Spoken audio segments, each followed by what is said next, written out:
VVD, 8 years of legacy in consumer goods.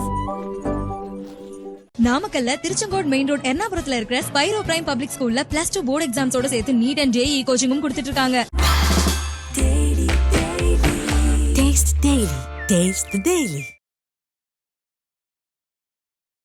IBC Tamil நேயர்களுக்கு வணக்கம். இன்றைய நேர்காணலில் நம்மோடு இணைந்திருக்கிறார் விடுதலை சிறுத்தைகள் கட்சியின் செய்தி தொடர்பாளர் பாவலன் அவர்கள். வணக்கம் சார். வணக்கம். மதிவதனிக்கும் கோபி நாயனாருக்கும் நடந்த விஷயம் விவாத பொருளாக மாறி இருக்கு. இதை நீங்கள் எப்படி பார்க்குறீங்க? மதிவதனி ஒரு ஆகச்சிறந்த நல்ல ஒரு கருத்தியல் பேச்சாளர்.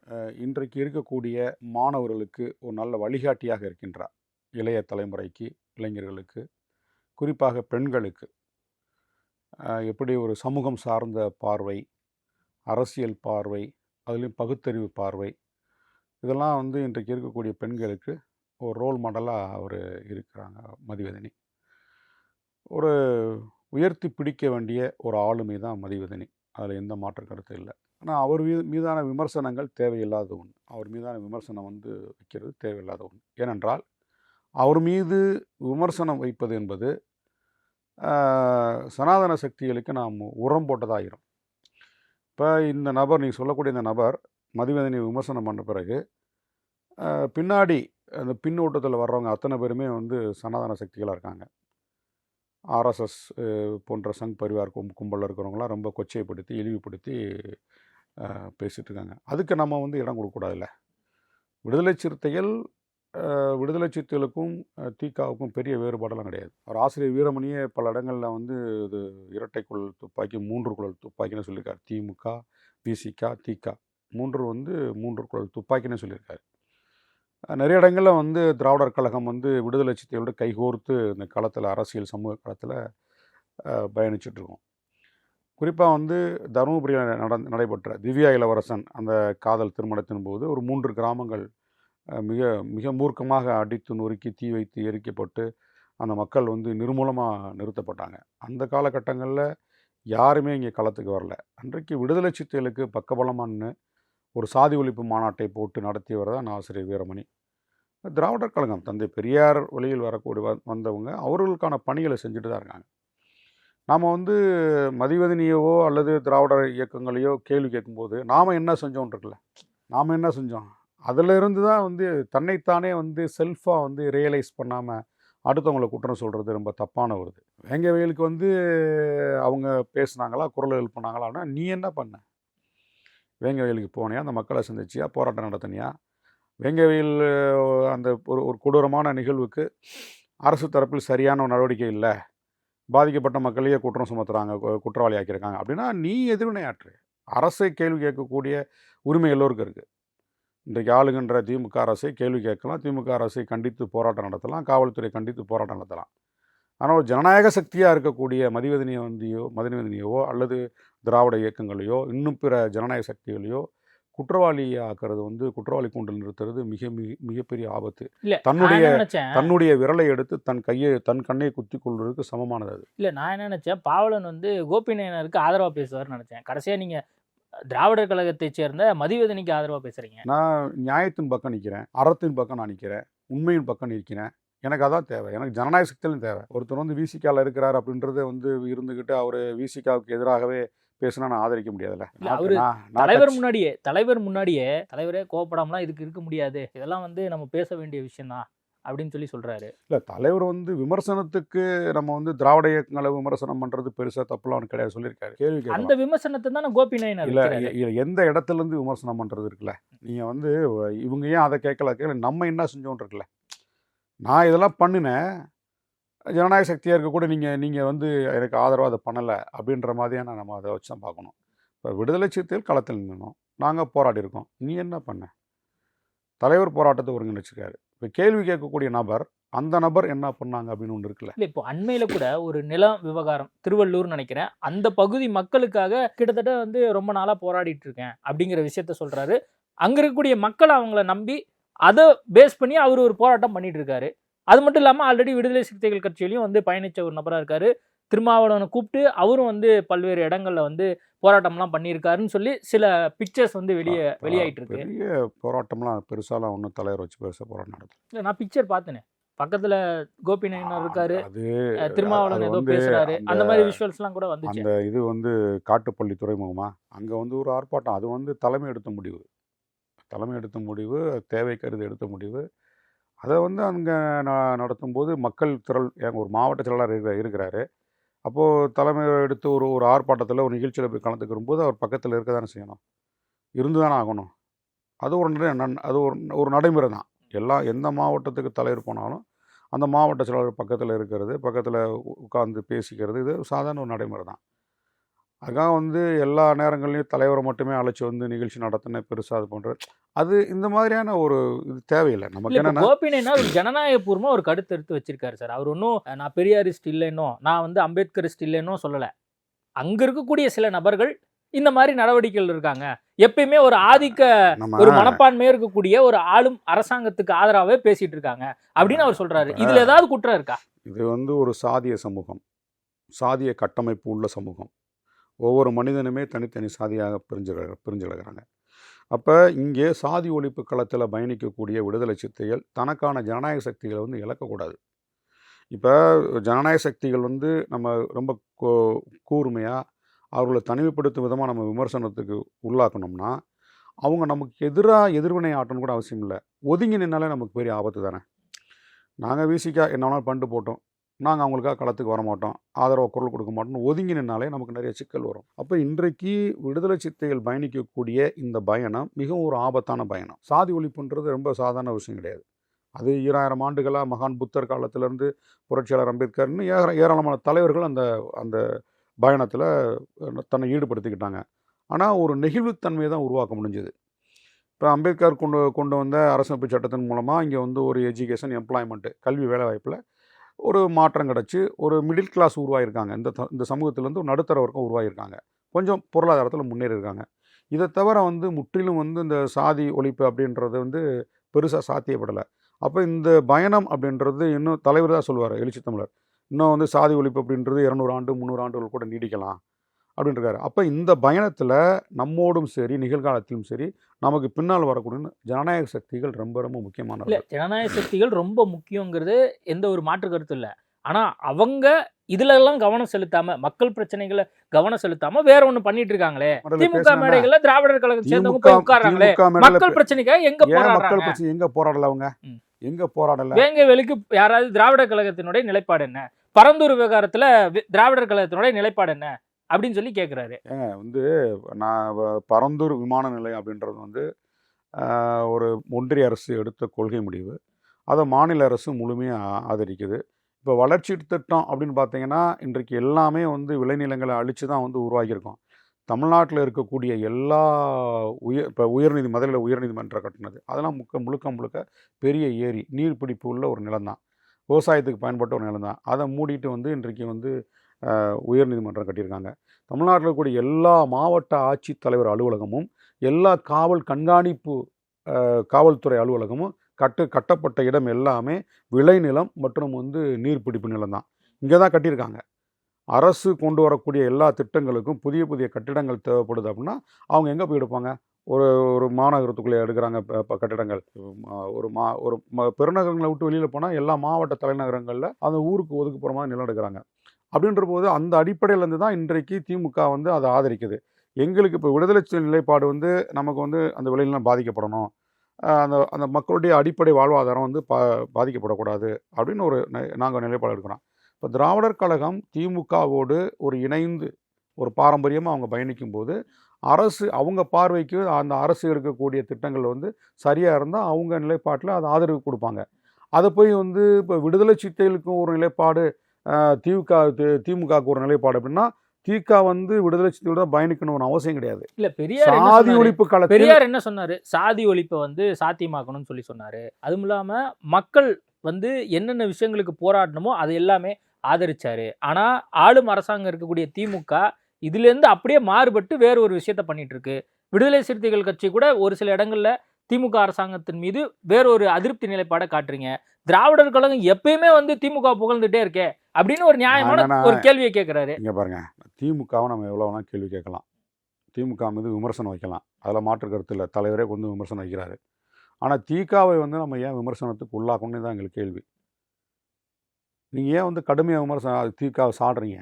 இன்றைக்கு வந்து அந்த இவர் பேசின பிறகு கொச்சையாக இழிவுபடுத்தி மதுவதனையும் ஆசிரியரையும் இணைத்து ரொம்ப ஆபாசமாக வந்து பதிவிடுறாங்க. அப்போ ஆபாசமாக பதிவு விடும்போது அதுக்கு யார் வந்து காரணகர்த்தாவா இருக்கா? நீ காரணகர்த்தாவாயிட்டே இல்லை.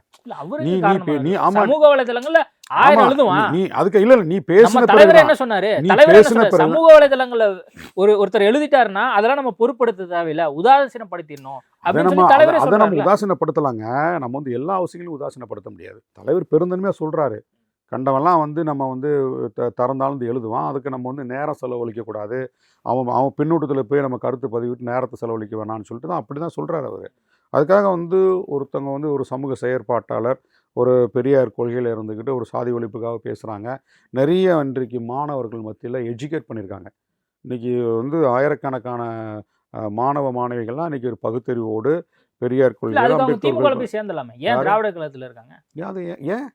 ஏன் திமுகவில் சேரணும் சொல்லுங்க? இப்போ நீங்க எஜுகேட் பண்றாங்க, இல்ல எஜுகேட் பண்றாங்கன்னு நீங்க சொல்றீங்களா சார்? எஜுகேட் பண்றது திராவிட கழகம் என்ன பண்ணணுமோ அந்த ரோல எஜுகேட் பண்றது திமுக கார மாதிரி பேசிட்டு இருந்தா என்ன அர்த்தம்? எஜுகேட் பண்றது திமுக போய் புகழ்ந்துட்டு இருக்கல, திமுக சாதி ஒழிப்பு கருத்தை மாணவர்கள் மத்தியில பேசிட்டு இருக்காங்கல்ல, அந்த அவங்க வந்து அதுதான் பணி. திமுகவுடைய பணி என்ன? அதுதான் சாதி ஒழிப்பு காலத்துல மக்கள் பிரச்சனையில போராட வேணாம், அது வந்து மக்கள் பணி, அது வந்து திராவிடர் கழகத்துடைய பணி கிடையாது. ஏங்க மக்கள் பிரச்சனைக்கு அவங்க எங்க போராடாம இருக்காங்க? ஏன் வந்து இப்ப இந்த இந்திக்கு எதிராக போராடலையா? இது நான் சமஸ்கிருதத்துக்கு எதிராக போராடலையா? சொல்றாரு. அது அவருடைய பார்வை, கோபி நாயனாருடைய நிலைப்பாடு. பார்வை உங்க கட்சியை சார்ந்த ஒரு சில பேர் நபர்களை வெளிப்படையா எடுத்து பேசுறாங்க. அவருடைய பார்வை தவறா இருக்கலாம். திமுக வந்து மக்கள் பிரச்சனை போராடவே இல்லையா? அதாவது அவர் வந்து அவர் சினிமாக்குள்ள இருக்கிறவர், அதெல்லாம் வந்து எல்லாருக்குமே வந்து ஒரு சினிமா மோகம் இருக்கும். அதில் அவர் ஒரு கருத்து சொன்னால் அதுக்கு 4 பேர் வந்து சப்போர்ட் பண்ணி ஆதரவாக எழுத தான் செய்வாங்க. அதெல்லாம் ஒரு பெரிய விஷயமா வந்து நாங்கள் எடுத்துக்கிறது இல்லை. அதெல்லாம் கடந்து போகணும். எங்களுக்கு தேவைன்னா ஜனநாயக சக்திகள் இப்போ அரும்பாடுபட்டு தலைவர் வந்து கம்யூனிஸ்ட் கட்சி தலைவர்கள், இங்கே திமுக தலைவர்கள், பெரியாரியவாதிகள்ட்டெல்லாம் வந்து நட்பு பாராட்டி அவர் தொடர்ந்து வந்து விடுதலை சிறுத்தைகளுக்கு ஆதரவு சக்தியாக உருவாக்கி வைப்பார். நீங்கள் போகிற போக்கில் ஒரு கருத்தை சொல்லி வந்து ஒரு எதிரான மனநிலை உருவாக்கி விட்டு போவீங்களா? இன்றைக்கு வந்து இவர் பேசின பிறகு திகாலேருந்து எந்த ரியாக்ஷனுமே வரல. ரொம்ப அதான் அவங்களுடைய பக்குவம். ஆசிரியர் வந்து எல்லோரும் அமைதியாக இருங்க, யாரும் இதுக்கு வந்து பெருசாக எதிர்வினை ஆற்ற வேணாம், அமைதியாக இருங்க, உங்கள் வேலையை மட்டும் பாருங்கன்றிருக்காரு. அதுதான் அவங்க பெருந்தன்மை. அவங்களுடைய உண்மையை சொல்லிட்டாரு, அதனால எல்லாம் அமைதியா இருங்க அப்படின்னு தலைவர் வீரமணி சொல்லிட்டாரா? திருப்பி கேள்வி கேட்டால் அசிங்கமாயிப்போம்ல. நீ என்ன பண்ணன்னு கேள்வி கேட்டால் அசிங்கமாயிப்போம்ல. வேங்கவேலுக்கு நீ என்ன பண்ண? பாதிப்பு உன் குடும்பம். சினிமாக்காரர் ஒன்றும் பண்ண முடியாது. அவர் 4 கருத்தை பேசிட்டு போவாரு, ஊடகங்களுக்கு ஒரு செய்தி ஆயிரும், யூடியூப்ல ஒரு 10 பேட்டி எடுத்துலாம், ஒன்றும் பிரச்சனை இல்லை. நான் என்ன கேட்க, திராவிடர் கழகம் என்ன பண்ணுச்சுன்னு அவர் கேட்கிறாரு. சினிமாக்காரராக இருந்தால் பேசினா பரவாயில்ல, விடுதலை சிறுத்தைகள்ன்ற ஒரு அடையாளம் வருதுல்ல, அதனாலதான் நான் பேச வேண்டியிருக்கு. அவர் வெறும் சினிமாக்காரர். நான் இன்னொன்னு வெளிப்படையா கேட்கிறேன், அவர் விடுதலை சிறுத்தைகள் கட்சியில இன்னும் பயணிக்கிறாரா? அவர் வந்து முன்னாடி மாவட்ட செயலாளர் இருந்தாரு, இப்ப இல்ல. இப்ப எந்த பொறுப்புமே அவருக்கு இன்னும் கொடுக்கல. ஆனா உறுப்பினர் இருக்கார். உறுப்பினர்லாம் அப்படிலாம் வந்து யாரும் வந்து அங்கீகரிக்கப்பட்ட உறுப்பினர் எதுவுமே இது யாரும் இது கிடையாது. முன்னாடி மாவட்ட செயலாளர், அவ்வளவுதான். அந்த நிலைப்பாட்டில் தான் அவர் இருக்கிறாரு. ஆனா அவருடைய கருத்துக்கள், பெரும்பாலான கருத்துக்கள் கட்சிக்கு எதிராக இருக்கு. கோபி நாயனார் விடுதலை சிறுத்தைகள்ல முன்னாடி பயணிச்சாரு, இப்ப இருக்காரா என்னங்கிறது தலைவர்கிட்ட நம்ம இன்னொரு தடவை கிராஸ் செக் பண்ணிக்கணும். ஆனா அவர் பேசினது விடுதலை சிறுத்தைகள் கட்சிக்கு ஏதாவது பாதிப்பு உள்ளாக்குதா?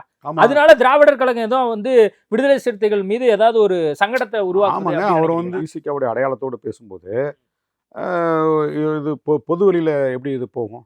பொது சமூகம் எப்படி பார்க்கும்? அவர் இப்போ நீங்கள் சொல்லக்கூடிய நபர் வந்து இவர் விசிகாவை சார்ந்தவர் அப்படின்னு தான் பொது வெளியில் அடையாளப்படுத்தப்பட்டிருக்கு. இல்லை, அவர் நீலம் அப்படிங்கிற ஒரு ப்ரொடக்ஷன் கம்பெனி, அது யாரோடது நம்ம எல்லாத்துக்குமே தெரியும், ரஞ்சித்தோடது. அந்த சேனல்ல அவர் பேட்டி கொடுக்குறாரு. அப்போ ரஞ்சித்தும் வந்து என்ன விடுதலை சிறுத்தைகள் கட்சியில் இருக்காரா என்ன? அப்படிலாம் இல்லை. அது வந்து அவங்களுக்குள்ள வந்து ஒரு நீண்ட நெடுங்காலமாக ஒரு கருத்து முரண்பாடு இருக்குது. விலகி தான் நிற்கிறாங்க, 2 பேரும் விலகி தான் நிற்கிறாங்க. ஒருவேளை இவருடைய கருத்து வந்து தவறான கருத்து அப்படின்றத மக்களுக்கு தெரிவிப்பதற்காக கூட நீலம் பண்பாட்டு மையத்தின் சார்பாக கூட அதை எடுத்து போட்டுருக்கலாம். நீலம் ஊடகத்தின் மூலமாக இவர் இப்படி பேசுகிற கருத்து தவறானது, இப்போ மக்களுக்கு அம்பலப்படுத்தலாம் அப்படின்னு கூட வந்து அவங்க எடுத்து போட்டுக்கலாம். யார் கோபி நாயனாரை அம்பலப்படுத்தணும், அவரை பின்னாடி இருந்து யாரோ இயக்குறாங்க அப்படின்னா? ஆமா, யார் இயக்குறாங்கன்னு நீங்க நினைக்கிறீங்க? எதனால அவர் இந்த கருத்து வெச்சாருன்னு நினைக்கிறீங்க? அது நமக்கு அவர் பின்புலம் தெரியாது. ஆனா அவருடைய சிந்தனைகளும் செயல்பாடுகளும் விடுதலை சிறுத்தைகள் கட்சிக்கு முரணா இருக்குது. அதாவது வந்து சாதி ஒழிப்பு களத்தில் வந்து நமக்கு ஜனநாயக சக்திகளை உருவாக்குறது தான் பெரிய புத்திசாலித்தனம். இருக்கக்கூடிய ஜனநாயக சக்திகளை வந்து கேள்வி கேட்டு அவங்கள சங்கடப்படுத்தி அவங்கள கொச்சைப்படுத்தி ஆபாசப்படுத்துறது வந்து ரொம்ப ரொம்ப தவறானது. மதிவதனி கொடுக்கக்கூடிய உழைப்பு இன்றைக்கு இந்த இளைய தலைமுறைக்கு மிகப்பெரிய ஒரு உந்துதலாக இருக்குது. இன்றைக்கி சனாதன சக்திகள் வந்து பல்வேறு வடிவங்களில் இந்த மக்களை வந்து மறுபடியும் வந்து ஒரு 100-200 ஆண்டுகளுக்கு பின்னாடி கொண்டு போகிறதுக்கான எல்லா வேலைகளும் கொண்டு வந்துட்டுருக்காங்க. மூட பழக்கங்கள் திணிச்சிட்ருக்காங்க. எல்லா ஊடகத்தின் மூலமாகவே வந்து மூட பழக்கங்கள் திணிச்சிட்ருக்காங்க. சாதி அமைப்பை நியாயப்படுத்தி பேசிகிட்டு இருக்காங்க. ஏராளமான ஊடகங்கள் இன்றைக்கி வந்துருச்சு, யூடியூப் சேனல்ஸ்லாம் வந்துருச்சு. சாதி அமைப்பை நியாயப்படுத்துறது, அது சரிதான் நியாயப்படுத்துறது அப்படிலாம் வந்துருச்சு. இப்போ அந்த இடத்துல வந்து இந்த மாணவர்கள்லாம் போய் சிக்கிடுறாங்க.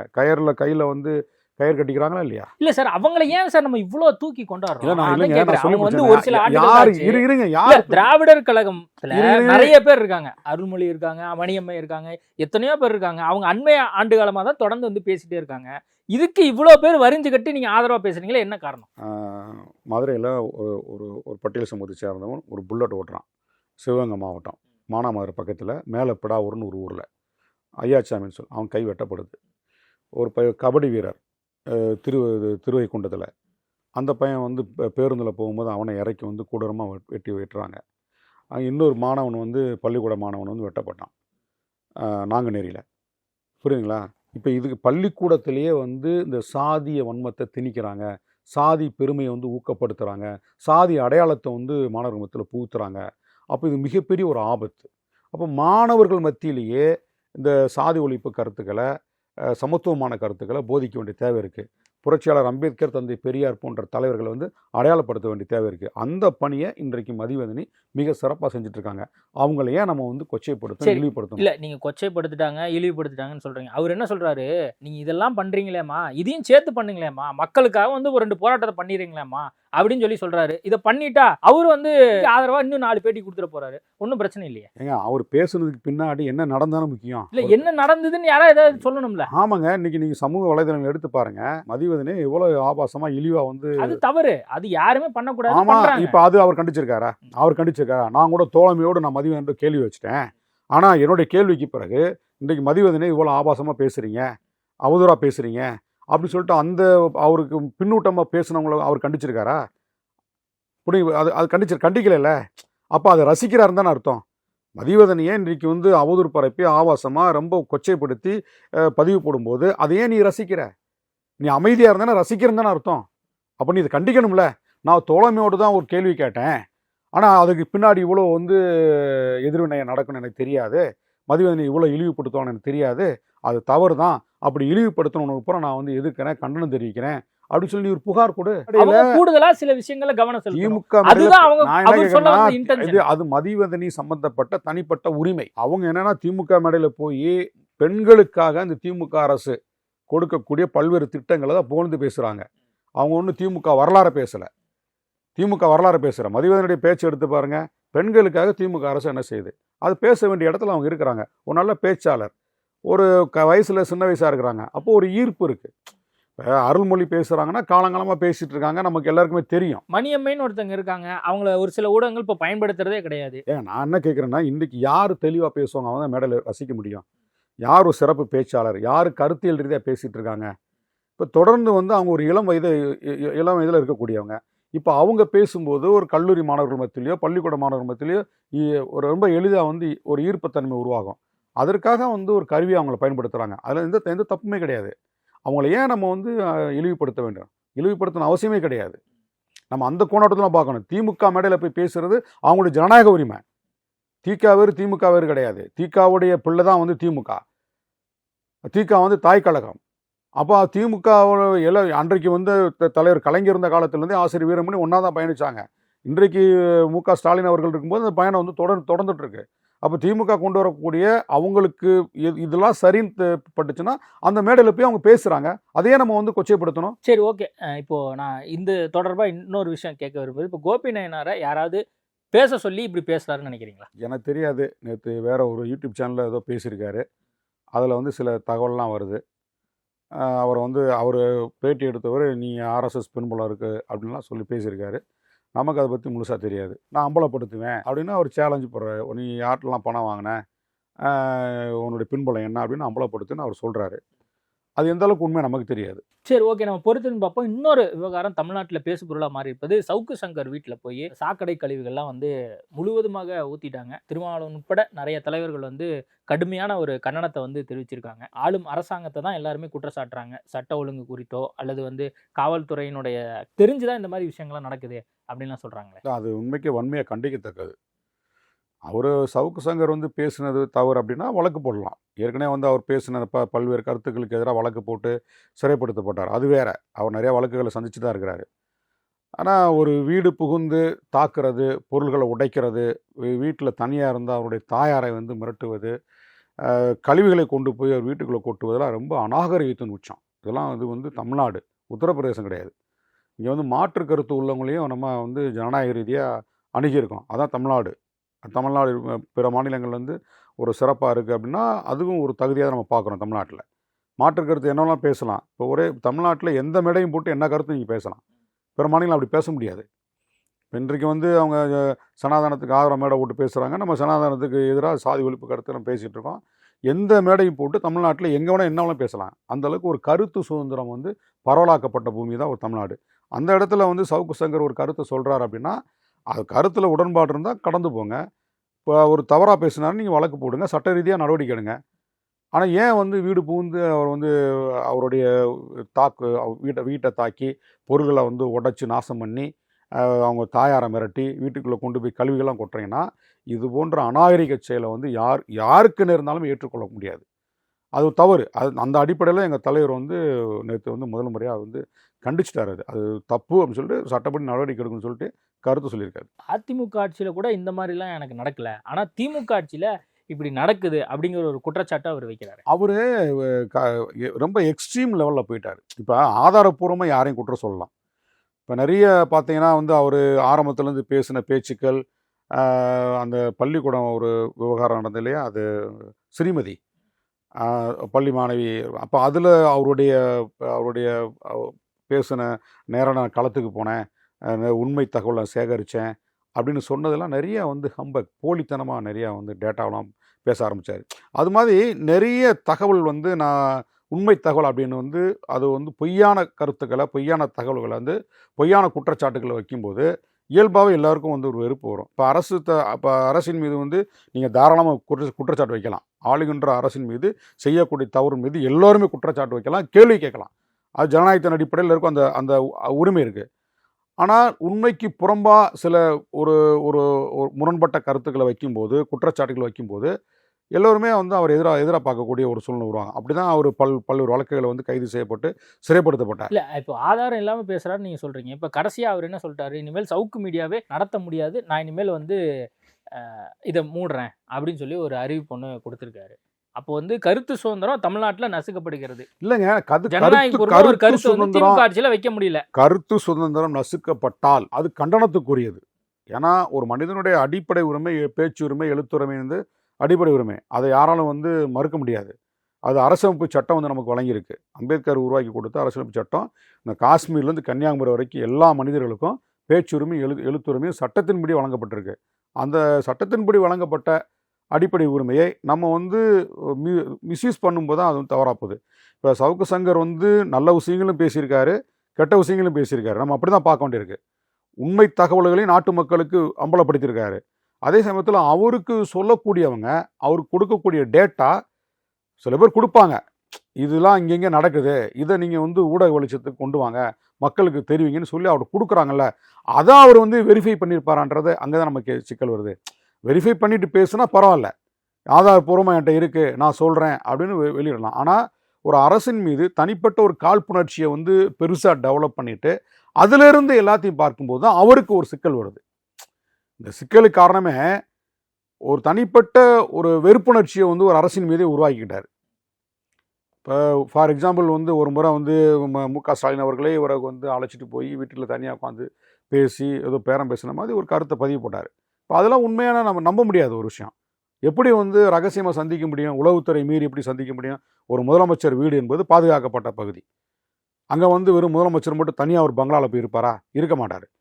காவல்துறை வந்து ஒரு 2 அடுக்கு 3 அடுக்கு தாண்டி தான் நீங்கள் வந்து ஒரு முதலமைச்சரை சந்திக்க முடியும். அப்போது வந்து முதலமைச்சர் கூப்பிட்டு விட்ட மாதிரியும் இவர் போய் 2002 ஏதோ ஒரு டேட்டு சொன்னார். நான் போய் தனியாக பார்த்து பேசினேன், என்கிட்ட இதெல்லாம் சில அக்ரிமெண்ட் போட சொன்னார், நான் போடலை, சில விஷயங்களை நான் இப்படிலாம் வந்து இதெல்லாம் உண்மை அப்படின்ற மாதிரி அவர் சொல்கிறாரு. இதெல்லாம் எப்படி ஏற்றுக்கொள்ள முடியும்? இப்போ இந்த மாதிரியாக வந்து ஊடக வெளிச்சத்தில் இருக்கவர் தான் சவுக்கு சங்கர். நாட்டு மக்கள் அவர் நல்லா அறிஞ்சு வச்சுருக்காங்க. ரோட்டில் போனால் கூட இவர் தான் சவுக்கு சங்கர்ன்றது வந்து அடையாளம் தெரியும். அந்த அளவுக்கு வந்து ஒரு பிரபலமான அவர். அப்போ நீங்கள் ஒரு கட்டத்துக்கு மேலே மக்கள் உங்களை வந்து உங்கள் பேச்சை கேட்குறாங்க அப்படின்றக்காக நீங்கள் என்ன பண்ணணும், பொறுப்போடு பேசணும். ஒரு அரசின் மீது நீங்கள் விமர்சனம் வைக்கலாம், குற்றச்சாட்டு வைக்கலாம், கேள்வி கேட்கலாம், அதில் யாரும் மாற்றுக்கருத்து இல்லை. ஆனால் வைக்கக்கூடிய குற்றச்சாட்டுகள் ஆதாரப்பூர்வமாக இருக்கணும். ஆதாரப்பூர்வமாக வச்சுருப்பீங்க இல்லைன்னு சொல்லலை, ஆனால் நீங்கள் வச்ச எல்லா குற்றச்சாட்டுகளும் ஆதாரப்பூர்வமாக தான் வைக்கிறீங்க அப்படின்னா அதுவும் இல்லை. அப்போ அங்கே தான் அவங்க பிரச்சனை வருது. தொடர்ந்து வந்து வெறும் வன்மத்தை மட்டுமே ஒரு ஆளுகின்ற அரசு மீது திணிக்கும் போது தான் அவங்க வந்து இதை எதிர்வினையாக்குறாங்க, வந்து ஒரு சட்டத்தின் பிடியில் அவர் கொண்டு வர்றாங்க, வழக்கு போடுறாங்க. இப்போ இன்றைக்கு இந்த முந்தா நாள் நடந்த இந்த சம்பவம் வந்து அது இப்படிலாம் செய்யணும் வந்து தமிழ்நாட்டில் வந்து நடக்கிறது அப்படின்றத ஏற்றுக்கொள்ள முடியாது. இதுக்கு பின்புலம் யார் இருக்கிறாங்க, யார் செஞ்சாங்க அப்படின்றது வந்து நமக்கு தெரியல. அப்படி யார் செய்திருந்தாலும் அது வன்மையை கண்டிக்கத்தக்கது. ஓகே சார், நிறைய விஷயங்கள் குறித்து பேசியிருக்கோம். நேர்காணல் கொடுத்ததுக்கு மிக்க நன்றி. VVD, 8 years of legacy in consumer goods.